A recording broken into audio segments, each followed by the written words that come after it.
मैत्रिणींनो, आजच्या व्हिडिओमध्ये ब्लाऊजची एकदम परफेक्ट फिटिंग कशी करायची ते मी तुम्हाला सांगणार आहे। तर बघा, हा नवरीचा ब्लाऊज आहे। नवरीला कटोरीचाच ब्लाऊज पाहिजे होता। तर बघा, समोरून मी कटोरीचे शिवले आहे आणि ब्लाऊजला जी डिझाईन आलेली आहे ती पाठीला टाकलेली आहे। तर बघा, ही डिझाईन व्यवस्थित कशी घ्यायची आणि गळा रुंदीला जास्त असल्यास तो कमी कसा करायचा त्याचा स्पेशल व्हिडिओ मी टाकलेला आहे। तो व्हिडिओ बघितला नसेल तर जाऊन बघा। खूप साऱ्या माझ्या मैत्रिणीचा त्या व्हिडिओला खूप छान प्रतिसाद मिळालेला आहे। त्या व्हिडिओची लिंक मी वरी देते। तर बघा मैत्रिणींनो, नवरीचा ब्लाऊज म्हटल्यावर एकदम परफेक्ट फिटिंग तर यायलाच हवी। तर परफेक्ट फिटिंग कशी करायची ते तुम्हाला आज मी सांगणार आहे। सर्वप्रथम माझ्या चॅनलमध्ये तुमचे खूप खूप स्वागत आहे। तर चला आता ब्लाऊज आपण उलटा करून घेऊया।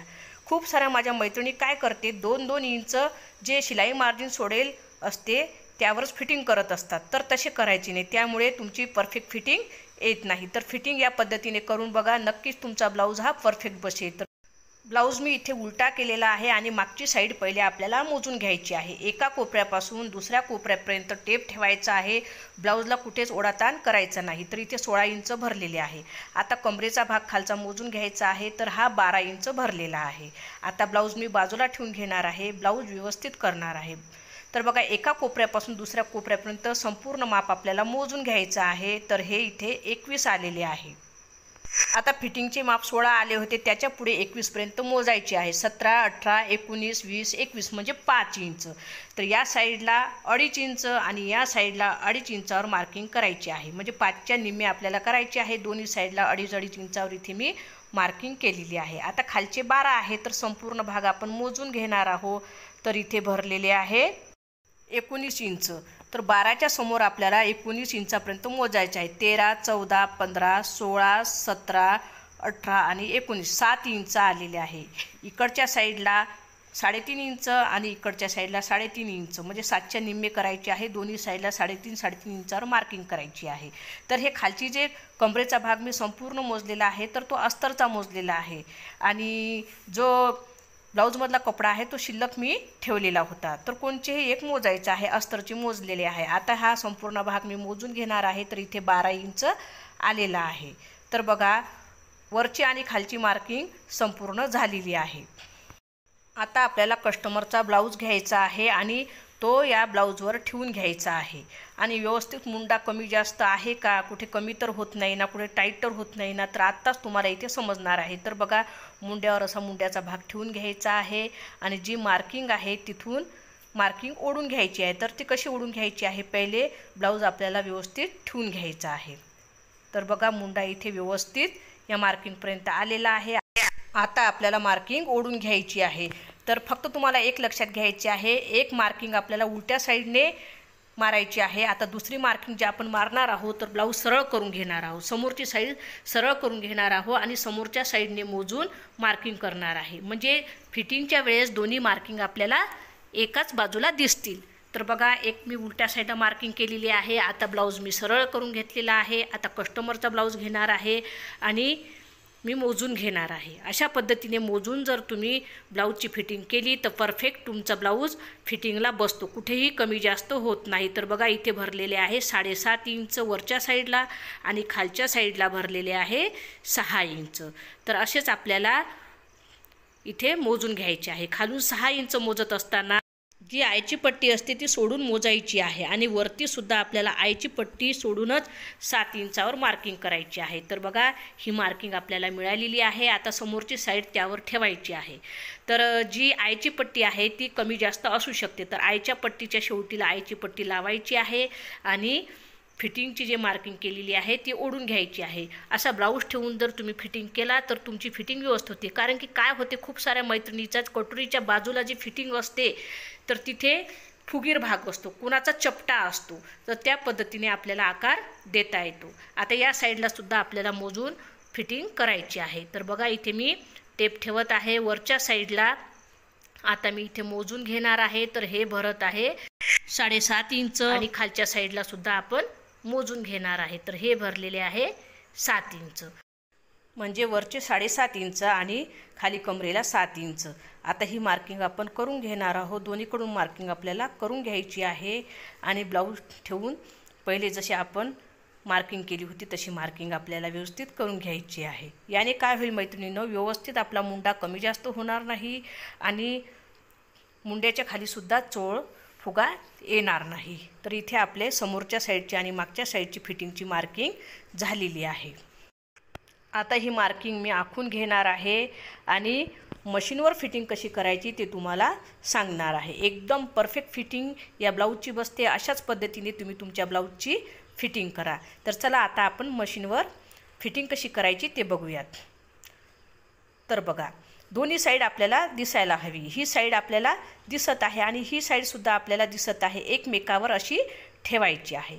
एकमेकावर ठेवल्यावर मुंड्यामध्ये बघा व्यवस्थित येते का ते आपल्याला बघायचं आहे। तर आपल्याला सरळ करून बघायचं आहे। तर इथे मुंड्याला एकदम परफेक्ट येत आहे, कुठेही कमी जास्त होत नाही। कुठेही जर कमी जास्त होत असेल तर त्या साईडने आपल्याला थोडीशी शिलाई मारायची आहे, म्हणजे दोन्ही साईड आपले बरोबर येतील, मुंड्यामध्ये कुठेही कमी जास्त होणार नाही। तर बघा इथे जे मार्किंग आहे ती मार्किंगवर मी ठेवलेली आहे। आता आपल्याला मुंड्यापर्यंत शिलाई मारायची आहे। तर मुंड्यापर्यंत शिलाई मारत असताना मुंड्यामधले जे मार्किंग आहे ते बोटाने एकमेकावर ठेवून घ्यायची आहे, अशी पकडून त्यावर शिलाई मारायची आहे, म्हणजे मुंड्यामध्ये जोड कुठेही मागे पुढे होणार नाही। आता बाहीची फिटिंग इथे आपल्याला करायची नाही। बाहीला आपल्याला काठाला शिलाई मारून द्यायची आहे। बाहीची फिटिंग आपण नंतर करणार आहोत। तर ती कशी करायची आहे हे सुद्धा मी इथे तुम्हाला सांगणार आहे। तर बघा, एक काठाला शिलाई मारून द्यायची आहे आणि ही शिलाई मारत असताना आपल्याला 4 नंबरचा धागा वापरायचा आहे। पहिले आपल्याला 4 नंबरच्या धाग्यानेच फिटिंग करायची आहे, म्हणजे कुठे जर काही कमी जास्त झाले तर आपण ही शिलाई उकलू शकतो। तर बघा इथे 4 नंबरचा धागा वापरायचा आहे। नंतर मेन फिटिंग करत असताना आपल्याला बारीक धागा लावायचा आहे। तर मुंड्यातले इथे जोड मी तुम्हाला दाखवत आहे। तर मुंड्यातले जोड हे आपले एकमेकावर आलेले आहे। आता दुसऱ्या बाजूची फिटिंग आपण करणार आहोत, तर ती सुद्धा तशीच करायची आहे। एकमेकावर जी मार्किंग आखलेली आहे ती ठेवायची आहे आणि मुंड्यापर्यंत असे आपल्याला धरायचे आहे आणि नंतरच आपल्याला शिलाई मारायची आहे, जेणेकरून मुंड्यातले जोड हे मागे पुढे होणार नाही आणि व्यवस्थित फिटिंगमध्ये आपला ब्लाऊज बसेल। तर चला आता आपण मुंड्यापर्यंत शिलाई मारून घेणार आहोत आणि मुंड्याच्या पुढे बाहीला आपल्याला फिटिंग करायची नाही। तर बघा इथे व्यवस्थित लक्ष द्या मी कशी शिलाई मारत आहे। तर बघा, या फिटिंगला काहीच वेळ लागत नाही। तुम्ही जर 2-2 इंचाचे जे सोडून फिटिंग करता त्यामध्ये थोडेने थोडे कमी जास्त होते आणि तुमची फिटिंग ही चुकते आणि ब्लाऊज कितीही व्यवस्थित जर शिवलेला असला तर तुमची फिटिंग जर चुकली तर संपूर्ण ब्लाऊज तुमचा चुकतो। तर बघा इथे मी शिलाई मारून घेतलेली आहे। आता आपल्याला बाहीची फिटिंग करायची आहे। तर पहिले मी इथे तुम्हाला दाखवून देते, मुंड्यातले जोड हे एकमेकावर आलेले आहे, कुठेही कमी जास्त झालेले नाही। तर बघा किती व्यवस्थित आपले मुंड्यातले जोड एकमेकावर आलेले आहे।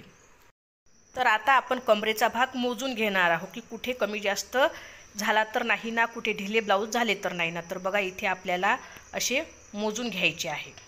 व्यवस्थित कस्टमरच्या ब्लाऊजला आपला ब्लाऊज लावून मोजून घ्यायचा आहे। कुठे कमी जास्त जर असले तर आपण शिलाई मारणार आहोत। तर इथे कुठेही कमी जास्त नाही, कमरेमध्ये ब्लाऊज आपला व्यवस्थित आलेला आहे। आता आपण बाहीची फिटिंग करणार आहोत। बाहीची फिटिंग करत असताना आपण जो फिटिंग करत आहोत तो ब्लाऊज उलटा ठेवायचा आहे आणि कस्टमरचा ब्लाऊज आपल्याला सरळ करून घ्यायचा आहे।